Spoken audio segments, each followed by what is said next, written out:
হযরতে ইউসুফ আলাইহিস সালাতু ওয়াস সালামর 10 বাইয়ানতে নিয়ে বাইরে নিয়ে কুয়ার মধ্যে ফালাই দিশা ইউসুফ রে, কিন্তু বাইয়ানতে হিংসা করিয়া বাইর কিচ্ছু করতে পারছই না। ইয়াকুব আলাইহিস সালাতু ওয়াস সালামর ছেলে সবথেকে সুন্দর ছেলে ছোট ইউসুফ আসলা, ইউসুফ রে মায়া করতে একটু বেশি ইয়াকুব নবিয়ে। ইউসুফ আসলা সুন্দর বেশি, ছোট ছেলেরে ছোট মেয়েরে প্রত্যেক ফ্যামিলির মা বাবা একটু বেশি মায়া করেন, হরইনি না না হরয়। এখন দেখো কা ইউসুফ রে মায়া করার কারণে বাকি বাইনটোর হিংসা জাগি গেল যে নো ছোট থাকতে মারি লাইতো বাবাই আমরা রে মায়া করবো, বুধবাই তোরানি কতখান হিংসা কিতা করছ। একদিন বাবার কাছে গিয়া বলে ও আব্বা আমরা যাইতাম একটু বনিজ বেড়ানি, বাইরে দেও না ছোট ইসুরে। বলে না রে বা আমার এগুলো ছোট রয়েছে আবো। বলে না না, বলে না আমরা চাই আর আমরা বাইরে নিতাম। বলে না আমার ছেলে ছোট ছেলেরে তুমি দেন বননীয় জঙ্গল খানো আর আইলিয়া বলে ইতা কিতা মাতো ছোট বাইরে বুকুত দিলিম কত তা হইয়া লইয়া গেছ, ছোট বাইরে লইয়া গেছ। ছোট বাইরে নিয়ে কিতা করছেন 10 বাইয়ে মিলিয়া ছোট বাইরে কুয়ার মধ্যে যেই সময় ফালাই দিছেন, ফালানের লগে লগে আল্লাহ জিব্রাইল ফেরেশতারে হুকুম করলা, জিব্রাইল যাও চাই আমার ইউসুফরে তুমি গিয়া রক্ষা করো, পানিত পড়তে দিও না। কিতাব লেখা দেখলাম বাবা হযরতে জিব্রাইল ফেরেশতা ইউসুফ নবীরে পানিত পড়বার আগে মুআল্লাক রাখি দিছেন। সুবহানাল্লাহ। ও সময় সিরিয়ার এক বুড়ো মানুষ কাফেলা বনিজ যাইত্রা যাইতে সময় ও কুয়া দেখিয়া তারা কুয়ার কিনারা লইছে জল খাওয়ার জন্য, বালতি ছাড়ছে ডুল ছাড়ছে, ডুলের মধ্যে ইউসুফ নবী দরিয়া তাই উঠি গেছেন। অতি সুন্দর একটা বাচ্চা দেখিয়া কাফেলার মানুষে কি করলা কইরা চলো আমরা মিশরের বাদশার কাছে নিয়ে সমঝাইয়াই। মিশরের বাদশার কাছে নিয়ে সমঝাইয়া কইলা বাদশা কুয়ার মধ্যে বালতি ছাড়লাম, অত সুন্দর একটা বাচ্চা পাইলাম, আপনার সন্তানাদি বড় কম, আপনার সন্তানটা বাচ্চার ডারে ফালিলা কুয়া। মিশরের বাচ্চা লালন পালন করছেন, কম দিনে ইউসুফ নবী অতি সুন্দর একজন যুবক টকটকে যুবক ছেলে বঞ্চন। ইউসুফ আলাইহিস সালাতু ওয়াস সালাম এত মুসিবতের মধ্যে পড়ছেন, কুয়ার মধ্যে বাইয়ানতে হিংসা করিয়া ফালাইছেন, বাইয়ানতে কইছেন শেষ, খাফড় লইয়া গেছেন, রক্ত লাগাইয়া জন্তু জবা করিয়া জানোয়ার জব করিয়া মানে মুরুখ কাঠিয়া গিয়া হইলাও আব্বা আমরা ছোট ভাই ইউসুফের জায়গার মধ্যে জঙ্গল রাখলাম বেড়াইতে গিয়া, হঠাৎ আমরার বাইরে বাগে জাহট মারিয়া লইয়া গেছে গিয়া বলে প্রমাণ কিতা বলে ও ইউসুফর একটা কাপড় লইয়া আইছি। ইয়াকুব নবী কইলা রে হায় রে বনর বাঘ অত আকলওয়ালা আমার ছেলে লইয়া গেছে কাপড় খুলিয়া থইয়া গেছি। ইতা বাঘ আসুন হ্যাঁ, হাই রে বনর বাঘ বাপে কইত্রা অত আকল আলানি ফুয়া লইয়া গেছে কাপড় খুলিয়া তুইয়া গেছে, আর তারা রক্ত উক্ত লাগাইয়া হাইয়া কইত্রা আমরার বাইরে খাই নিছে বনর বাঘে। ইয়াকুব নবী এইটা মানিয়া নিছেন না, কইছেন আমার ছেলেরে তারা আরো কিতা করি লাইছেন, কোনো পর্যায়ে কোনো পন্থায় মারি লাইছেন। ইয়াকুবে নবী এখান দিত্রা আল্লাহর কাছে দোয়া করডায় আল্লাহ আমার ছোট ছেলের অত আদর করতাম মায়া করতাম, আমার ছোট ছেলের রে আল্লাহ জমিনে যদি জিন্দা রাখো একটা বার আমার ছেলেরে আমার কাছে মিলাইয়া দিও। এই দোয়া ইয়াকুব নবীর আল্লাহ কবুল করি লাইছেন। 2 নম্বরে বাদশা মিশরের বাদশার বাড়িতে গেছেন, বিবি জুলাইখা যেমনে দেখছেন ইউসুফের সৌন্দর্য দেখিয়া তার নিজে আশিক হয়ে গেছেন গিয়া ইউসুফর লাগিয়া। জুলাইখা ইউসুফের দর্শন গিয়া হাতের মধ্যে জাপট দিয়া ইউসুফ নবী মহিলারে সারসন জাড়া মারিয়া কইছেন গো আল্লাহর বন্দী আমি তোমার কাছে তোমার দিকে আকৃষ্ট না, তোমার দিকে ছায়ার না, তুমি আমারে বুড়া নিয়তে কখনো জড়াইয়া ধরিও না।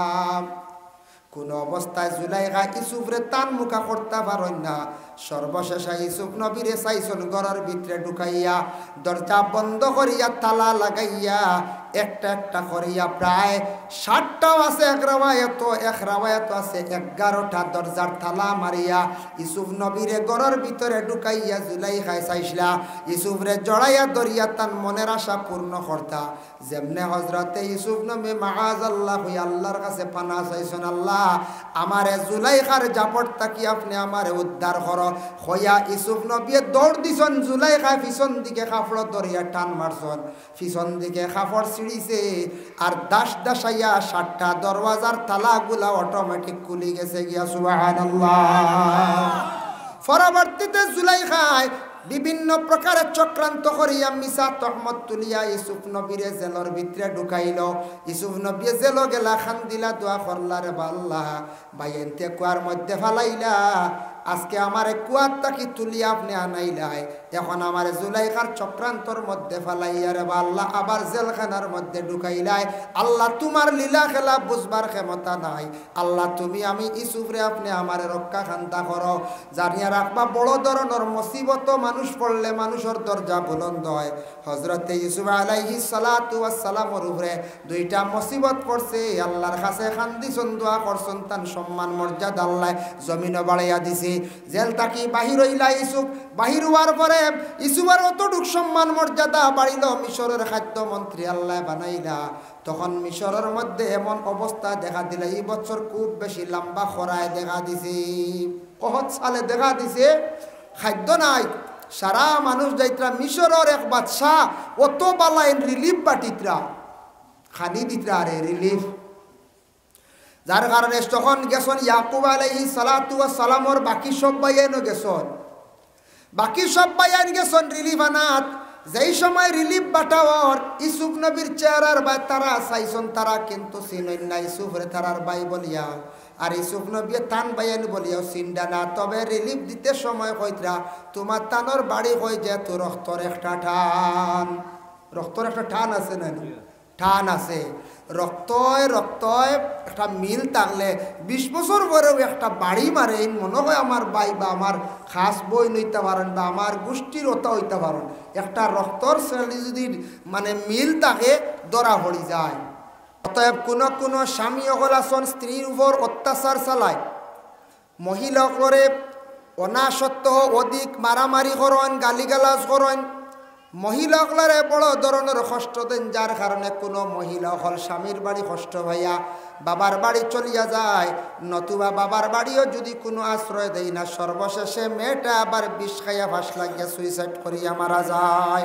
ইলা হয় না কোনো সময় খেনে মরত তুমিও দায়ী কিয়ামতের দিন। তোমার ঘরে একজন মহিলা তোমার নির্যাতনের কারণে মহিলাটা দুঃখ ভাইয়া কষ্ট ভাইয়া মারা গেল, যার কারণে আমাদের ভারতবর্ষে যে আইন যেটা আছে আইনত দণ্ডনীয়, কোনো মহিলা যদি ইলা শ্বশুর বাড়ি বিষ খাইয়া ফাঁস লাগিয়া যদি মারা যায়, দেখবা স্বামীরও সাজা হয়, শ্বশুরেরও সাজা হয়, শাশুড়ির সাজা হয়, বলে এখানে তোমার কষ্টর কারণে সেই মহিলা মারা গেছে।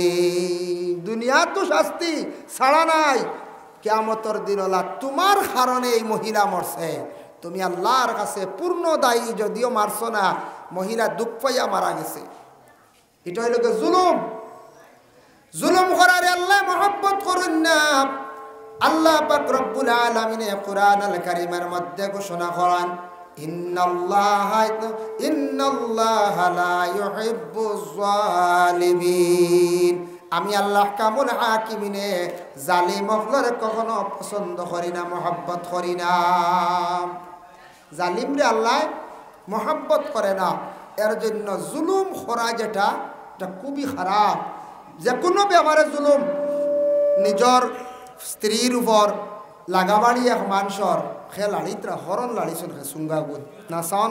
এর জন্য আল্লাহর ওয়াস্তে যে কোনো প্রকারে জুলুম তাকি আপনার আমার বাঁচিতাম বলে খিলাম। যে কোনো জুলুম হইয়া থাকছে গিয়া মুখ দিয়ক হাত দিয়ক সম্পদ দিয়ক জুলুম তাকি আমরা বাঁচিতাম, নতুবা কিয়ামতের দিনে এই অবস্থা হবে। সাহাবায়ে কেরামরা আবার প্রশ্ন করেন, ইয়া রাসূলুল্লাহ, ইয়া হাবিবাল্লাহ, 3 নম্বরে কোন গুরু মানুষ কিভাবে কি ধরনের সূরত লইয়া কবর তাকি উঠিবা? আল্লাহর রাসূলে ফরমায়, আলা সূরাতিল খানাজির, শুকরের সূরত ধারণ করিয়া এরা কবর তাকি উঠিবা। শুকরের সূরত, শুকরের সূরত মানে শুকর তো কত মানে নিকৃষ্টতম একটা জন্তু না কোন চায়, ও জন্তুর সূরত লইয়া উঠিবা। ইয়া রাসূলুল্লাহ, তার কারণ কি? আল্লাহর রাসূলে ফরমান, জমিনের মধ্যে যারা নামাজ পড়িতে অবহেলা করব, ইচ্ছাকৃত অবস্থায় নামাজ পড়িছেন না, খানিও ঠিক আছে, ঘুমানিও ঠিক আছে, রুজি রোজগার ঠিক আছে, গাড়িও চালানো ঠিক আছে, পরিবার মেনটেনেন্স করাও ঠিক আছে, কিন্তু দিন এবং রাত 24টা ঘন্টার মধ্যে আল্লাহ 5 ওয়াক্তের নামাজের হুকুম দিছেন, মানে 5 বার আল্লাহর জাতরে সজিদা করার আল্লাহ হুকুম দিছেন, কিন্তু মাত্র 5 বার আল্লাহর সজদা করছেন না, নামাজ খানাইতা পড়িছেন না। যারা ইচ্ছাকৃত অবস্থায় নামাজরে তরক করবা, কিয়ামতের দিন তাদের চেহারাটা হইব বলে কিলা খালা শুকরের সুরত লইয়া উঠিবা। দুনিয়ার জমিনের মধ্যে শুকর খাওয়া তো হারাম, লাহমাল খিনজির শুকরের গোশত খাওয়া আমদার লাগে হারাম, এটা খাই না। শুকর অত নিকৃষ্টতম একটা জন্তু, খাওয়া হারাম, এটা আমরার লাগি ফালাও নিষিদ্ধ, এটা আমরার লাগি ব্যবসাও হারাম। যার জন্য শুকর অত নিম্নস্তরের একটা জন্তু, যদিও আল্লাহ এটারে সৃষ্টি করছে, কিন্তু সেই শুকরটা আমরা খাইতাম না, ভালিতাম না, এটারে কোনো মানুষে কোনো সময় ভালো পায় না, ঘৃণা করি। সবথেকে বেশি নোংরা জায়গার মধ্যে শুকর থাকে, এত মানে ঘৃণা করেন মানুষে। এইভাবে সুরত লইয়া আসরের ময়দানে উঠিবা, কারণ আল্লাহ কিয়ামতের দিন যারা মানুষ জান্নাতে হইবা তাদের চেহারাটা অতি উজ্জ্বলিত সুন্দর হইব, যারা গুনাহগার হইবা তাদের চেহারাটা খালা হইব। এর জন্য আল্লাহকে ওয়াস্তে আল্লাহ কোরআন কইছেন, আকিমিস সালাতা লিদুলুকিশ শামসি ইলা গাসাকিল লাইলি ওয়া কুরআনাল ফাজর। আল্লাহ কইতা আকিমিস সালাত, নামাজটারে তুমি তান কায়েম করে লাও, লিদুলুকিশ শামস, দিনের বেলা সূর্য যখন উঠিব 3 ওয়াক্তের নামাজ তাফসীর লেখছেন, জোহরের নামাজ, আসরের নামাজ, মাগরিবের নামাজ, গাসাকিল লাইল, অন্ধকার রাত্রিতে তুমি তান 2 ওয়াক্তের নামাজ পড়ো, এশার নামাজ আর ফজরের নামাজ। আল্লাহ 24টা ঘন্টার মধ্যে, দিন এবং রাতের মধ্যে মাত্র আল্লাহ কইছেন 5 বার তুমি তান আমারে সজদা করো। আমারে সজদা করা মানে আমারে আল্লাহ বলিয়া স্বীকার করলাই, আমি আল্লাহ তোমার সৃষ্টি করছি বলিয়া তুমি বিশ্বাস করলাই, তোমার দিল দিয়া তুমি স্বীকার করলাই, তখন আমি বুঝবো তুমি আমারে মানছ। বিলকুল তুমি আমার সজিদা দিতাই না, আমার খবর আমার ইয়াদ করতাই না, আমি আল্লাহ তোমার ফিস দিব। কিয়ামতের দিন তোমার চেহারা সুন্দর থাকতো না, চেহারাটা খালা থাকবো। এর জন্য এইভাবে ভয়ানক সুরত লইয়া মানুষ হাসরের ময়দানে উঠিবা। 4 নম্বরে, ইয়া রাসূলুল্লাহ, কোন কোন মানুষ কিভাবে কি ধরনের সুরত ধারণ করিয়া তারা কবরে থেকে উঠিবা? রাসূলুল্লাহ ফরমায়, এক গুরু মানুষের দাঁত থাকবো হাতির মতো লম্বা লম্বা, মোটা মোটা দাঁত, লম্বা লম্বা দাঁত লইয়া উঠিবা হাসরের ময়দানে। মানুষে কইবারে ভাই মানুষের দাঁত অত লম্বা খানে, দুনিয়ার তো ইলা দাঁত আমরা কোনোদিন দেখছি না, অত লম্বা দাঁত, তার কারণ কি বুঝলাম না। রাসূলুল্লাহ ফরমান, বলে দুনিয়ার জমিন ফরর হকরে বেশিরভাগ মারিয়া খাইছিল, যে ফরর হক মারিয়া খাইব কিয়ামতের দিন দাঁত অতি লম্বা লইয়া উঠিব, অটোমেটিক প্রমাণ হয়ে যাইব বনির হক দাবিয়া খাইছন, বাইর হক দাবিয়া খাইছন, অন্যর সম্পদরে দাবিয়া খাইছন, যার কারণে তানোর দাঁতরে আল্লাহ কিয়ামতের দিন লম্বা বানাইয়া রাখবা। কোনো কাপড় পাইতা নাই, কোনো কিচ্ছু পাইতা নাই, মুখ লুকাইতে পারতা না, দাঁতও গুড়িতে পারতা না, লক্ষ লক্ষ মানুষের কাছে বড় শর্মিন্দা থাকবা। আখতাকের দাঁতে গুলাম বই গেলে, উৎসাহ হয়ে গেলে একটা অসুন্দর কিছু লাগে না নি? কোনো মেয়ের তুষা দাঁত যদি হয়ে যায় তো বাক্কা মানছে বাসাবাসি করেন, এখন ওলা হের মারি সাইন দেবা, কন্যা বেটি দেখা যাইন বেটি গিয়া কইবা মাথাইবা আশাইবা, বুঝাইছ, দাঁত আটাইবা, ফাও ওখানে দেবা ল্যাংড়া উড়ান গলা সাইন নানি, উপায় নাই। এর লাগি ইলা সাওয়া থাকি সরম থাকে, ও স্কুলও আটার দেখাই দিতে, বুঝাইছেন? ওলা না পঞ্চা, ইয়া আল্লাহ, ওলা হের মারি সাইন আশাইবা, দাঁত আসেনি বালা করি আসো, গাইল দাঁত আসেনি, ইয়া আল্লাহ বুঝা যার গাইল দাঁত সাওয়ার বাটে বুঝা নিয়া মানে খালি সিনার মাংস খাওয়াইতেন না, জি গাইল দাঁত পর্যন্ত চাওয়া হয়, ওলা পর্যন্ত চাই। তা দাঁত তোরা উঁচু হইলে তো কোনো সময় মানুষের অসুন্দর লাগে, পুরুষের হোক মহিলার হোক, যার কারণে দাঁত লম্বা লম্বা হইব হাতির লাগাত, যার কারণে দাঁত কোনো সময় লম্বা হয়ে যায়। দাঁত এটা আল্লাহর এক নিয়ামত, দাঁতও মাঝে মাঝে বেমারে ধরে না কোনছেন আপনার ধরতে পারে। দেখো দাঁতও যদি কোনো বেমার আয়, আমি কই আর আমিও ফায়দা পাইছি মহা ঔষধ দাঁতর বেমার। আমরার দেশ কিছু কিছু জায়গাত ফুক বাইর করা হয়, গাড়োয়াল হলে বাইর করেন, একগুলো গাড়োয়াল কইনানি একগুলো আসন, তারা মুসলমানই দাবি করে, কিন্তু কেরাত কেরাত কুরুত কুরুত কই নেন মন্ত্র হল হয় হয় চাউল নেন মুসলা উসলা নেন আমি নিজে দেখছি আর বাদে আসাও তুলার সিবাত খালি ফুক বার হয় টুটকা না কিতা দাঁতর সিবাত গুস্ত এক টুকরা টুকার পরে যারবার ক্ষমতা হয় না খালি লিকাল দি কুসাইন লাগে আচ্ছা হোস 3-4টা ফুক 5টা ফুক কিলা এগুন বার করে খান তো কেন আল্লাহ জানেন ইতে একগে খামড়াইলে কোনো মানুষ গড় রইতে পারত না নমরুদর নাকে দিয়ে এক মশা ঢুকিছিল ব্রেইনে গেছিল নমরুদে তার লগর গুন্তরে কইল আমার মাথাত সবসময় বাড়িয়াও ইকে খালি কলম দিয়ে খালি বাড়িয়া দেখাস বুঝাইছেন বাড়িতে বাড়িয়ে তার বুড়া লাগি গেছে জ্ঞান নমরুদ রে আস্তে জোরে বাড়ি মারছে নমরুদ ডাট্টা করিস বুঝাইছে যার কারণে বিশেষ করিয়া এক সাধারণ কুদি বিবলার খামড় যাওয়া যায় না বাইন 4-5টা ফুক খান থেকে বাড়াইতে আচ্ছা যাক মনে করিলে ফুক হয়ে গেছ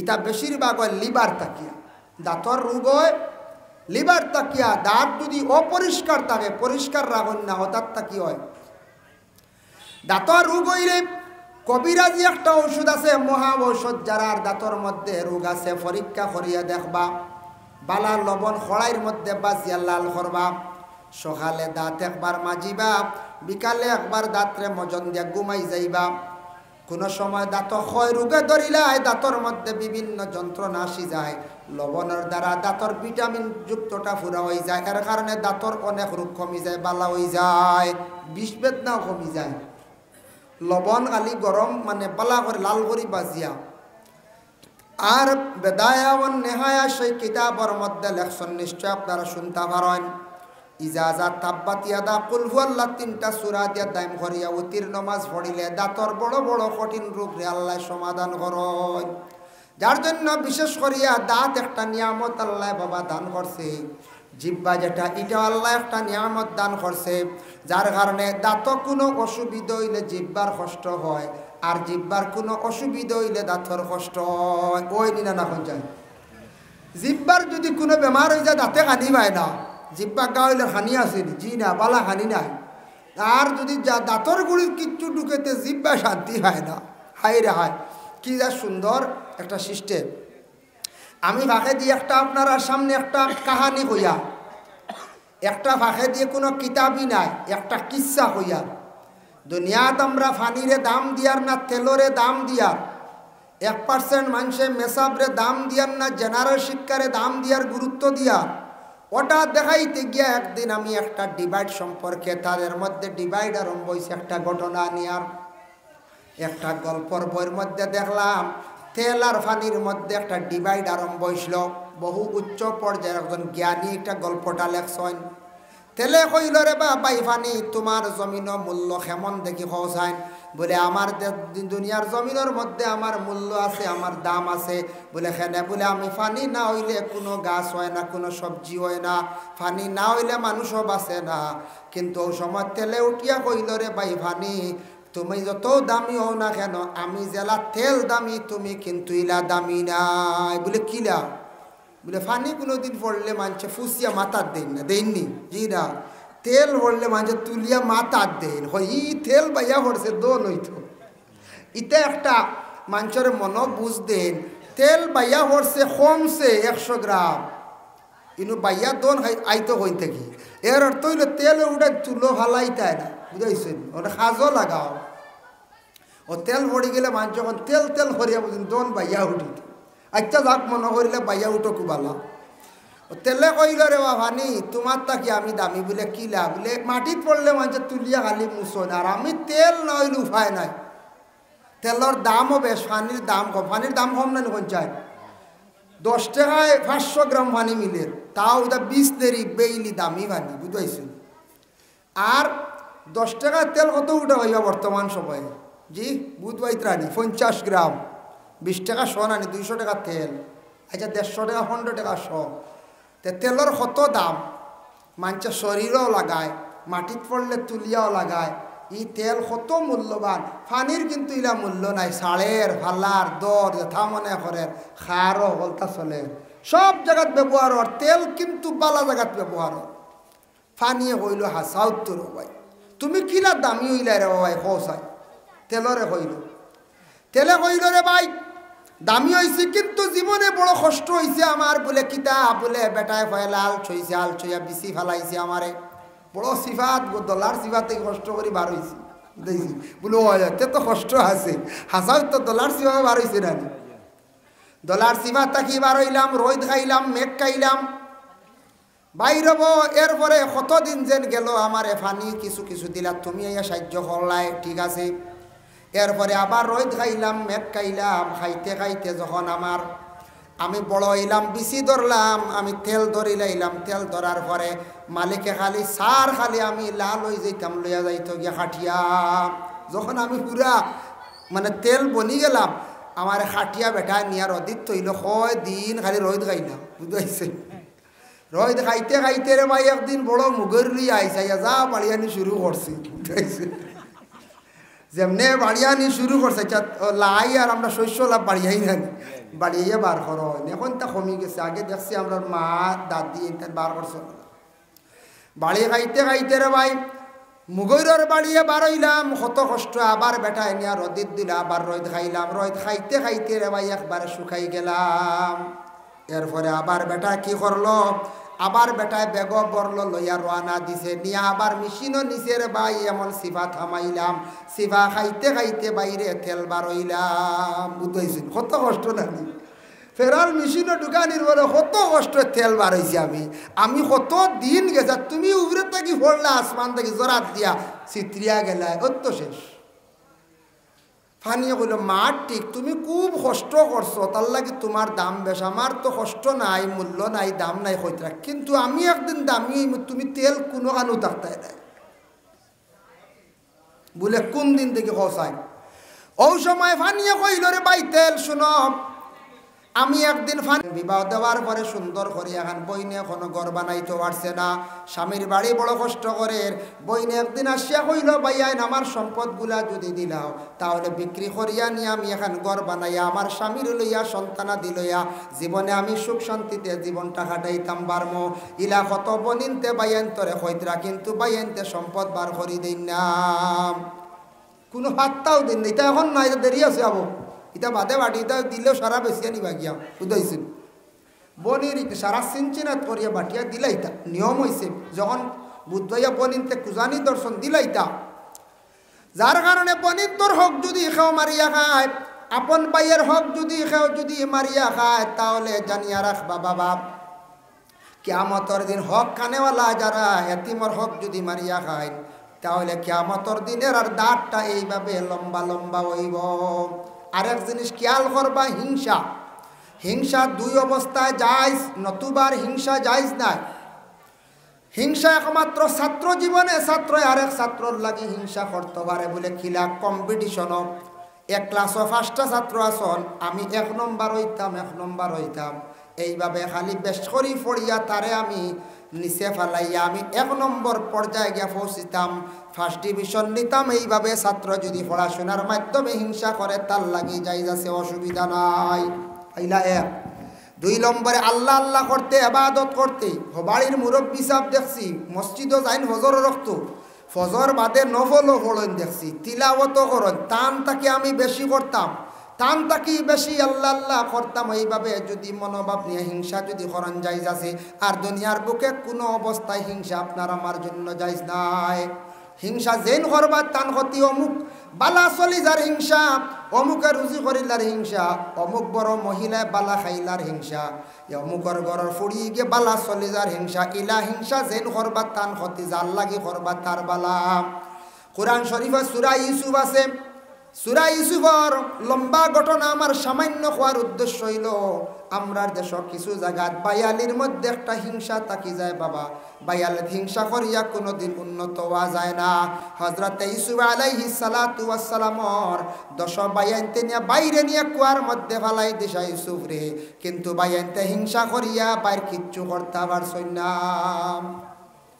ইয়াকুব আলাইহিস সালাতু ওয়াস সালামর ছেলে সবথেকে সুন্দর ছেলে ছোট ইউসুফ আসলা ইউসুফ রে মায়া করতে একটু বেশি ইয়াকুব নবিয়ে ইউসুফ আসলা সুন্দর বেশি ছোট ছেলেরে ছোট মেয়েরে প্রত্যেক ফ্যামিলির মা বাবা একটু বেশি মায়া করেন হরইনি না না হরয় এখন দেখকা ইউসুফ রে মায়া করার কারণে বাকি বাইন্তর হিংসা জাগি গেল যে ছোট থাকতে মারি লাইতো বাবা আমরা রে মায়া করবো বুধবাই তোরানি কতক্ষণ হিংসা কিতা করছ? একদিন বাবার কাছে গিয়া কইল, ও আব্বা আমরা যাইতাম একটু বনিজ বেড়ানি, বাইরে দেও না ছোটো ইস্যুরে। বলে না রে বা আমার এগুলো ছোটো রয়েছে আবো। বলে না না, বলে না আমরা চাই আর আমরা বাইরে নিতাম। বলে না আমার আমার ছেলে ছোটো ছেলেরে তুমি দেন বননীয় জঙ্গল খানো আর আইলে বলে ইতা কিতা মাতো ছোটো বাইরে বুকুত দিলিম কত তা হইয়া লইয়া গেছ, ছোটো বাইরে লইয়া গেছ। ছোটো বাইরে নিয়া কিতা করছেন? 10 বাইয়ে মিলিয়া ছোটো বাইরে কুয়ার মধ্যে যেই সময় ফালাই দিছেন, ফালানির লগে লগে আল্লাহ জিব্রাইল ফরিস্তারে হুকুম করলা, জিব্রাইল যাও চাই আমার ইউসুফরে তুমি গিয়া রক্ষা করো, পানিত পড়তে দিও না। কিতাব লেখা দেখলাম বাবা হজরতে জিব্রাইল ফরিস্তা ইউসুফ নবীরে পানিত পড়বার আগে মুআল্লাক রাখি দিছেন। সুবহানাল্লাহ। ও সময় সিরিয়ার এক বুড়ো মানুষ কাফেলা বনিজ যাইত্রা যাইতে সময় ও কুয়া দেখিয়া তারা কুয়ার কিনারা লইছে জল খাওয়ার জন্য। বালটি ছাড়ছে, ডুল ছাড়ছে, ডুলের মধ্যে ইউসুফ নবী দরিয়া তাই উঠি গেছেন। অতি সুন্দর একটা বাচ্চা দেখিয়া কাফেলার মানুষে কি করলা, কইরা চলো আমরা মিশরের বাদশার কাছে নিয়ে সমঝাইয়াই। মিশরের বাদশার কাছে নিয়ে সমঝাইয়া কইলা, বাদশা কুয়ার মধ্যে বালটি ছাড়লাম, অত সুন্দর একটা বাচ্চা পাইলাম, আপনার সন্তানাদি বড় কম, আপনার সন্তানটা বাচ্চার ডারে ফালি লাগবা। মিশরের বাচ্চা লালন পালন করছন, কম দিনে ইউসুফ নবী অতি সুন্দর একজন যুবক টকটকে যুবক ছেলে বঞ্চন সুন্দর। গেলে দেখবা কোনোদিন মক্কাত সৌদি আরব গেলে দেখবা, আমার ধারণা পৃথিবীর মধ্যে সবচেয়ে সুন্দর মানুষ হইল গিয়া মিশর। সুন্দর আসন আমরা ভারত কাশ্মীরর গঠন তুড়া বেড়া। পাকিস্তান সুন্দর আসন তুড়া একজুতির গড় গাড়িও দেখা যায়। যাই না আপনি তুরস্ক এরার মুখ গেল লম্বা মুখা, যাই না আপনি ইংল্যান্ড এরার মুখও লম্বা। ইলা আছে না বিভিন্ন দেশের মানুষ দেখছেন তো টিভি টাবি, কিন্তু মিশরের মানুষ দেখলে মন ভরি যায়। অত সুন্দর ছেলেরা হোক মেয়েরা হোক, যে ইউসুফ নবী কত সুন্দর আসলা অনুমান করা যায়। মিশরের মানুষ কত সুন্দর, অত সুন্দর যেটা অতুলনীয়। ইউসুফ আলাইহিস সালাতু ওয়াস সালাম একতো মুসিবতের মধ্যে পড়ছন, কুয়ার মধ্যে বাইয়ানতে হিংসা করিয়া ফালাইছন, বাইয়ানতে কইছন শেষ। খাফর লইয়া গেছন, রক্ত লাগাইয়া জন্তু জবে করিয়া জানোয়ার জব করিয়া মানে মুরুখ কাটিয়া গিয়া হইলাও আব্বা আমরা ছোট ভাই ইউসুফরে জায়গার মধ্যে জঙ্গল রাখলাম বেড়াইতে গিয়া, হঠাৎ আমরার বাইরে বাগে জাহট মারিয়া লইয়া গেছে গিয়া বলে প্রমাণ কিতা বলে ও ইউসুফর একটা কাপড় লইয়া আইছি। ইয়াকুব নবিয়ে কইলা রে হায় রে বনর বাঘ অত আখলওয়ালা আমার ছেলে লইয়া গেছে, কাপড় খুলিয়া থইয়া গেছি। ইতা বাঘ আসুন হ্যাঁ, হাই রে বনর বাঘ বাপে কইত্রা অত আখলালানি ফুয়া লইয়া গেছে, কাপড় খুলিয়া থইয়া গেছে। আর তারা রক্ত উক্ত লাগাইয়া হাইয়া কইত্রা আমরার বাইরে খাই নিছে বনর বাঘে। ইয়াকুব নবী এইটা মানিয়া নিছন না, কইছন আমার ছেলেরে তারা আরো কিতা করি লাইছন, কোনো পর্যায়ে কোনো পন্থা মারি লাইছন। ইয়াকুবের নবী এখান দিত্রা আল্লাহর কাছে দোয়া করডায়, আল্লাহ আমার ছোট ছেলের অত আদর করতাম মায়া করতাম, আমার ছোট ছেলের রে আল্লাহ জমিন যদি জিন্দা রাখো একটা বার আমার ছেলেরে আমার কাছে মিলাইয়া দিও। এই দোয়া ইয়াকুব নবীর আল্লাহ কবুল করি লাইছন। 2 নম্বরে বাদশা মিশরের বাদশার বাড়িত গেছন, বিবি জুলাইখা যেমনে দেখছন ইউসুফের সৌন্দর্য দেখে তার নিজে আসি কই গেছন গিয়া ইউসুফর লাগিয়া। জুলাইখা ইউসুফরে দর্শন গিয়া হাতর মধ্যে জাপট দিয়া ইউসুফ নবী মহিলারে সারসন জাড়া মারিয়া কইছন গো আল্লাহর বন্দী আমি তোমার কাছে তোমার দিকে আকৃষ্ট না, তোমার দিকে ছায়ার না, তুমি আমারে বুড়া নিয়তে কখনো জড়াইয়া ধরিও না। কোন অবস্থায় জুলাইখা ইউসুফরে তান মুখা করতে পারেন না। সর্বশেষে ইউসুফ নবীরে চাইছন ঘরের ভিতরে ঢুকাইয়া দরজা বন্ধ করিয়া তালা লাগাইয়া একটা একটা করিয়া প্রায় 60টাও আছে এক রাওয়ায়াত আছে 11টা দরজার তালা মারিয়া ইউসুফ নবীরে ঘরের ভিতরে ঢুকাইয়া জুলাইখায় চাইছিলা ইউসুফরে জড়াইয়া ধরিয়া তার মনের আশা পূর্ণ করতা। যেমনে হজরতে ইউসুফ নবী মাআযাল্লাহ হইয়া আল্লাহর কাছে পানা চাইছেন, আল্লাহ আমারে জুলাইখার জাপট তাকি আপনি আমারে উদ্ধার করো হইয়া ইউসুফ নবী দৌড় দিছন। জুলাইখা পিছন দিকে কাপড় ধরিয়া টান মারছন, পিছন দিকে কাপড় ছিড়িছে আর দাসাইয়া 60টা দরওয়াজার তালাগুলা অটোমেটিক খুলে গেছে গিয়া। সুবহানাল্লাহ। পরবর্তীতে জুলাইখায় বিভিন্ন প্রকারের চক্রান্ত করিয়া মিসা তহমত তুলিয়া ইউসুফ নবীরে জেলর ভিতরে ঢুকাইল। ইউসুফ নবী জেল গেলা খান দিলা দোয়া করলা রে আল্লাহ বাইনতে কুয়ার মধ্যে ফালাইলা, আজকে আমার কুয়ার তাকি তুলিয়া আপনি আনাইলাই, এখন আমার জুলাইখার চক্রান্তর মধ্যে ফালাইয়া রে আল্লাহ আবার জেলখানার মধ্যে ঢুকাইলাই। আল্লাহ তোমার লীলা খেলা বুঝবার ক্ষমতা নাই। আল্লাহ তুমি আমি ইউসুফরে আপনি আমার রক্ষা খান্তা করো। জানিয়া রাখবা বড় ধরনের মুসিবত মানুষ পড়লে মানুষের দরজা বুলন্দ হয়। হযরতে ইউসুফ আলাইহিস সালাতু ওয়াস সালামের উপরে দুইটা মুসিবত পড়ছে, আল্লাহর কাছে খান্দিছন দোয়া করছন, তার সম্মান মর্যাদা আল্লাহ জমিনে বাড়াইয়া দিছে। জেল থাকি বাহির হইলা ইউসুফ, বাহির হওয়ার পরে ইউসুফের অতটুক সম্মান মর্যাদা বাড়িল, মিশরের খাদ্যমন্ত্রী আল্লাহ বানাইলা। তখন মিশরের মধ্যে এমন অবস্থা দেখা দিল, এই বছর খুব বেশি লম্বা খরায় দেখা দিছে, কহত সালে দেখা দিছে, খাদ্য নাই। সারা মানুষ যাইতরা মিশরের এক বাদশাহ অত বালাইন রিলিফ বাটিতরা খানি দিতরা আরে রিলিফ, যার কারণে তখন গেছন ইয়াকুব আলাইহিস সালাতু ওয়াস সালামর বাকি সব বাইয়ানো গেছন, বাকি সব বাইয়ান গেছন রিলিফ আনাত। যেই সময় রিলিফ বাটাওয়ার ইউসুফ নবীর চেহারার বাই তারা চাইছন, তারা কিন্তু চিনইন না ইউসুফরে তারার বাই বলিয়া, আর ইউসুফ নবী তান বাইয়ান বলিয়াও চিন্তা না। তবে রিলিফ দিতে সময় কইতরা তোমার তানোর বাড়ি হয়ে যে তো রক্তর একটা টান, রক্তর একটা টান আছে না, টান আছে, রক্তয় রক্তয় একটা মিল থাকলে 20 বছর পরেও একটা বাড়ি মারে, মনে হয় আমার ভাই বা আমার খাস বই নইতে পারেন বা আমার গোষ্ঠীর ওটা হইতে পারেন, একটা রক্তর শ্রেণী যদি মানে মিল থাকে ধরা পড়ি যায়।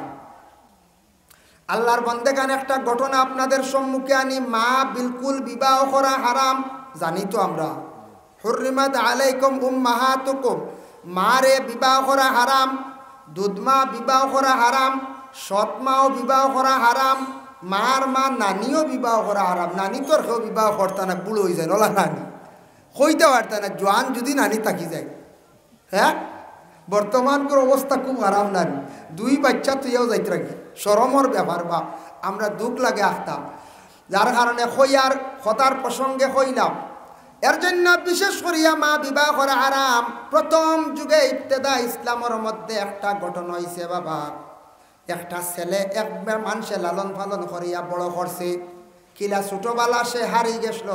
আগর আমল মানুষ বেশি হারিতা, কারণ কোনো ধরনের সোশ্যাল মিডিয়া আসলো না, উন্নত কোনো টাই ঠিকানা আসলো না, মানে যোগাযোগ আসলো না, ফোনও তেমন আসিতা বিলকুল আসলো না, বিলকুল যোগাযোগ নাই। মানুষ হাত তাকে ছুটি গেলে হারি গেলে এই মানুষ আর পাওয়া গেছে না, ওভাবে হারিয়ে গেছে ছোট বাচ্চাটা। ছোট বাচ্চা হইতে এখানে ছোট নাই, মোটামুটি কিছু বড় হারিয়ে গেছে। আরেক মানুষে তার তত্ত্বাবধানে রাখছে, বাচ্চাটারে লালন পালন করিয়া বড় করছে। বড় করার পরে ও যেন মা যেই নাসলা একা মারে খইলা আরেক বুড়ো মানুষ বলে বেটি মানুষটা একা একটা বাচ্চাও হারাই লাইছি, ও মাটারে আমরা একবার বিবাহ দিলাই। বেটির চিন্তাই ধরে একটা সন্তান শুধু আমার আর খেও নাই, স্বামীও নাই, আমি আর একটা স্বামী গ্রহণ করিলাই। তখন মানুষে জানে না ও মার যে ছেলে হারিছে, আর পরে ও ছেলের লাগি আর ও মার লাগি মানুষে কিতা করলা বিবাহ দিলাইলাম। মানুষ বললে এও বেকস খেও নাই, আর এই মহিলার খেও নাই, বয়সা লোক, তবে বিবাহ দিলাও। আগে আগে ইলাও আসলো, শুনছি বা আমরা দেখছিও প্রায় মেয়ের বয়স 30-35, ছেলের বয়স 25, বিবাহ হয়েছে, তা কোনো বাধা আসলো না, বুঝতেছেন? এটা হলো আসলো এক সময় আসলো তো বিবাহ হয়েছে। বিবাহ দিলাইছেন, বিবাহ দেওয়ার পরে দেখা যায় যেই সময় মেয়েটা গড়ের মধ্যে, তার মা গড়ের মধ্যে, ছেলে তো ইলগে স্বামী, মা এবং ছেলের জানা নাই, কোনো মানুষের জানা নাই। ছেলেটা মার গড়ের মধ্যে ঢুকতে না ঢুকতে তার শরীরও জ্বলা উঠে গেছে গিয়া, জলদি ঘর থাকি বাইর হইল। কারণটা কি? তারে আমি বিবাহ করছি, স্ত্রী আমার ঘরের মধ্যে, স্ত্রীর কাছে যাইতাম, ঘরের ভিতরে প্রবেশ করতে না করতে আমার শরীরে জ্বলা উঠে গেছে। তার কারণটা কিতাব আবার রাত্রিবেলা কিছু সময় পরে আবার গিয়া ঢুকছে, ঢুকতেও গিয়া তার শরীরও জ্বলা উঠছে। এমন জ্বলা আরম্ভ হয়েছে, এই মহিলার নিকটে সে যাইতে পারে না। আবার সে চেষ্টা করছে, আবার যাইতে চাইছে, পারছে না। সর্বশেষে সে কিন্তু ঘর থাকি বাইর হইয়া সমস্ত রাত কাটাইয়া পরের দিন প্রতিবেশী সারারে কইল যে মহিলার সঙ্গে বিবাহ দিছি মহিলার কাছে আমি যাইতাম পারি না, আমার শরীর জ্বলা শুরু হয়ে যায়।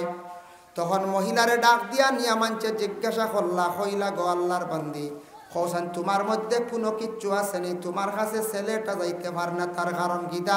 মহিলা কয় আমিও চাই ছেলের কাছে যাইতাম বা ছেলে আমার কাছে আনতাম, কিন্তু আমি তার দ্বারও যাইতাম পারি না, আমারও শরীর জ্বলা শুরু হয়ে যায়।